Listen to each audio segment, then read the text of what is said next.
The views expressed on the Nova Society are those of the panelists and guests and do not necessarily reflect the views or opinions of the Phoenix Research Institute or any institution which any panel member is associated. Welcome back to the Nova Society. I'm your host, Dr. Brooklyn Ann Weldon, and I'm here with my panel, your favorites and mine, Dr. Scott Gershwer and Dr. Mark Bound. Today we will be answering listener emails, and we have a question from Robert, who lives in Seattle, Washington. And Robert asks, last week, we had another tragic school shooting in Minnesota. This madness just continues as lawmakers offer only thoughts and prayers. Yes, it seems obvious that the country is more interested in protecting guns than children. I guess my question to the panel is there anything we, the people, can do to stop these tragic shootings? Or are we, as a country, just incapable of solving this problem? Excellent question. Yeah, it's a good question. I mean, obviously, there's a lot we could do about it. Whether the members of Congress that we send to Washington, D.C. will do anything about it is another question. I can't help but say that, hey, I live in Connecticut. We have really good gun laws here. We have legislators on all levels who want sensible gun controls. When I saw a congressman on TV this weekend saying once again that this is more about mental illness than it is about guns and weapons. And then the host of the show said, well, there was a bill to provide more mental health aid to schools to stop these shooters from acting out, but you voted against it. Why was that? And his answer was, I don't remember. I don't know. Which just seems like a bit of a cop-out, It does. When I used to go to Germany all the time for work, and my German boss would say, how do you guys put up with this? How insane is it for the United States to continue this? And of course, we could look to one example after another where they get rid of the guns. These things don't happen. Where they get rid of the guns, they still got mental illness. They still got violent video games. They still got all these other things that people keep railing about. They got the thoughts. They got the prayers. They got all that stuff. But they got rid of the guns. And they don't have this problem. And I do not understand why we are so thick that we can't. Actually, I do understand. It's money. The NRA is doling out a lot of Russian money, and it does come from Russia, to politicians to get them to vote against their constituents' wishes. Gun control laws do very well in polling, but they're never enacted because the NRA is against it.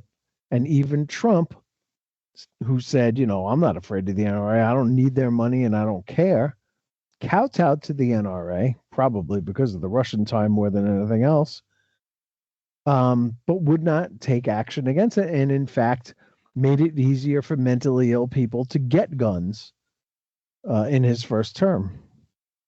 So those are my thoughts on gun control. It's not going to stop until the money is out of politics. So Citizens United is probably step number one, and then figuring out how to do some kind of campaign reform so that we don't have all this money in politics would be the next best step. Yeah. So the basis of the question is can we deal with this? The answer is no.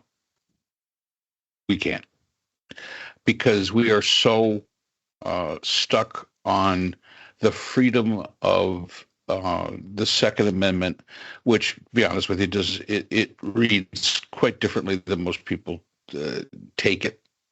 It is specific. We were talking about Anton Scalia a couple of podcasts ago. This is one of the ones I disagree with. He called it a preparatory clause, the first sentence about for a well regulated militia. It wasn't a preparatory clause, though. It was there for a reason, and that's just as hokey pokey as Justice Scalia would call it. And we are a nation who absolutely is fascinated and enamored with guns. We are a nation that believes that we have our rights and our freedoms, and those rights and freedoms come without responsibilities. And we think that's okay. And when we say, there are responsibilities. Well, unfortunately, we don't demonstrate that very often. And yes, it does seem we are more interested in protecting guns than we are our children. And thoughts and prayers, I'm sorry, just don't cut it. They just do not cut it. And we're in that cycle right now. Anything we the people can do? No.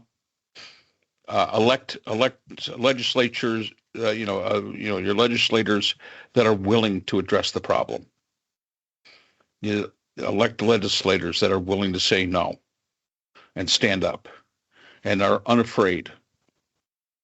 The problem is that we elect legislators that are afraid of everything. They're afraid of the next challenge. And until we get them out of that mindset, until we put somebody in there that says, you know what, I don't care if I'm going to have this job for 2 years. Okay, no big deal. I'm going to do what's right, as opposed to what the NRA wants. And let me just say about the NRA. I was in the NRA when I was a kid, back in the 70s. My father was a cop, and it was run by the local police department. It was an organization that taught you how to safely use a gun, and talked about hunting safety. That's what it talked about. It was not politically active, not like it is today. It was nothing. It was all about teaching new hunters, teaching kids how to respect guns. I remember the first thing when we would come in, Sergeant Fabrizio, he was with the Endicott Police Department, God rest his soul, great guy. When you came in, you had to tear your gun down and clean it, because he said unless you understood what the gun was, you couldn't use it. And then you had to put it back together. And I don't care if it was a shotgun. I don't care what it was. You had to do that. And whenever the adults would come in, if they had their pistols, and they would use the firing range at Endicott Police Department, when they'd have to do the same thing. I don't care if you were 65 years old, tear it down, clean it, put it back together. Respect the gun that you have in your hand. And that's what it was all about. That was what it was. Nobody talked about the Second Amendment. This was simply about, we have guns, let's respect them, they're dangerous. You have a responsibility. If you are, that freedom and that right you have to be a gun owner comes with a great responsibility. And that's what they taught you. They don't teach you that anymore. Now you got, what's his face, the actor, not Burt Lancaster, out of my cold dead hands, holding up the thing. I can't remember which one it was. Charlton Heston. Charlton Heston, yes, Charlton Heston. Terrible human being. Come on. That's not what this was all about. That's not what it used to be. And then, they got crazy. They absolutely got crazy. And I could say this to those people that are so big on the NRA, when COVID hit and the price of a box of bullets went from $10 a box for 50 to $65, I didn't hear the NRA standing up and saying anything about it. As we were selling guns hand over fist because we were all afraid of our neighbors. So you had all these guns and you had no ammunition. I didn't hear the NRA standing up. So, if you give your dues to the NRA, that's, you want to put that money in there, that's up to you. I wouldn't do it, because they're not what they're supposed to be. And at least in my mind, what they used to be, and what I fondly remember them being, which was education. Their entire thing was about education, and especially young people.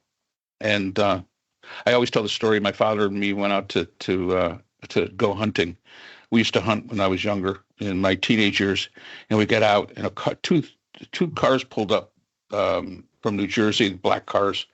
to the spot we were going to go hunting in, and these guys got out. They were decked out. I mean, they were decked out in all the top gear and all this stuff.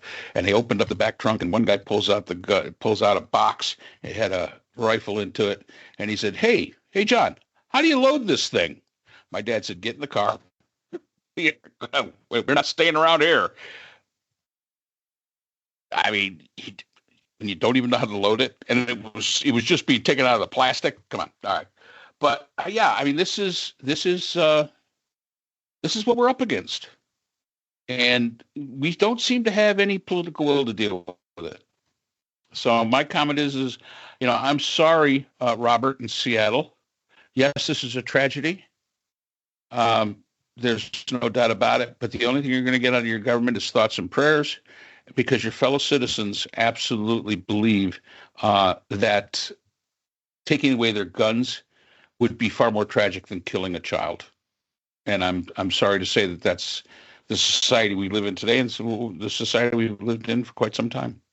Yeah, killing multiple children, multiple adults, and at the same time taking away the funding, as you said, for mental health programs, community programs. So they're cutting the candle at both ends, really. Yeah. And at the same time making the whole society much more stressed and afraid by having masked men, usually men, I guess now, ICE, running around and appearing who knows where, pulling people off the street, including children on their way to school, appearing in people's schools, and just making the public more frightened. So people in response are more likely to want to feel some kind of security. And typically for Americans, that means going and getting a gun. But at the same time, people also can't afford anything because their rents are going up and their electricity is going up and the cost of groceries are going up and everything is going up. So more people are on the street. So I think that and people have to work more jobs to try to keep themselves sheltered. So there's less guidance for children who can get into more trouble, which can also mean gangs and then more guns, and we're right back where we started from. So no, without money invested in communities and without guidance for children and without some kind of compassion for society, which we are moving away from under this current administration, I just see the problem as escalating rather than rather than decreasing. And no, I don't see it as a people that we will be able to do anything about it. And I wish I could say otherwise. 348 mass shootings in America this year.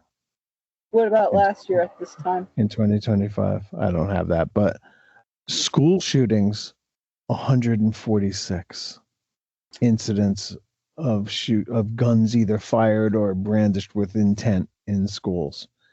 So, we were talking at another podcast recently about homelessness and how it needs to be a multi-pronged effort. And here again, we find ourselves in a place where we need a multi-pronged effort, because not all school shootings are the same, right? We need laws to stop people with mental illness from getting guns. When it comes to gang violence, which is, what the problem is in Chicago and some other big cities, it is very, very well known that 5% of all the gun shops in the country are willing to sell guns to known gangsters or gun walkers who provide gangsters. These 5% of the gun shops are known to the authorities and probably should be bulldozed flat, to set an example to others. And so gang violence, guns can be prevented from getting to gangs. if you shut down these 5% of the stores that are willing to sell guns to people they know are gang related. And other laws. I mean, there are, the maximum magazines and there are all kinds of things that make sense, that don't violate people's basic right to bear arms, et cetera, et cetera. I think we could wrap this one. Thank you very, very much, Robert, for your question. And thank you for listening, and thank you to all our listeners. If you are not yet subscribed, please do so on the platform of your choice. Subscribing is free. And we look forward to seeing you next time on the Nova Society. The Nova Society is a production of Nova Society Media, a division of the Phoenix Research Institute. We'd like to thank our production partners, Buzzsprout, who hosts the Nova Society, Audacity, our editing partners, Apple iTunes, the largest source of podcasts and music on the internet, Spotify, the most popular platform for the Nova Society, and iHeartRadio, your source for all things music and podcasting. The Nova Society is available on all of these and other quality platforms listed in our description. We'd also like to thank all of our listeners. Without your support, the Nova Society would not be possible. If you have a question or comment, we can be reached at nova.society.podcast@gmail.com. So for Dr. Brooklyn Ann Weldon, Dr. Scott Gershwer, and all of our production partners here at the Nova Society, I'm Dr. Mark Bound. Remember, the true power in society is knowledge. Thanks for listening, and we will see you again next time. Hi, everyone. This is JJ, the co-founder of Good Pods. If you haven't heard of it yet, Good Pods is like Goodreads or Instagram, but for podcasts. It's new, it's social, it's different, and it's growing really fast. There are more than 2 million podcasts, and we know that it is impossible to figure out what to listen to. On Good Pods, you follow your friends and podcasters to see what they like. That is the #1 way to discover new shows and episodes. You can find Good Pods on the web or download the app. Happy listening!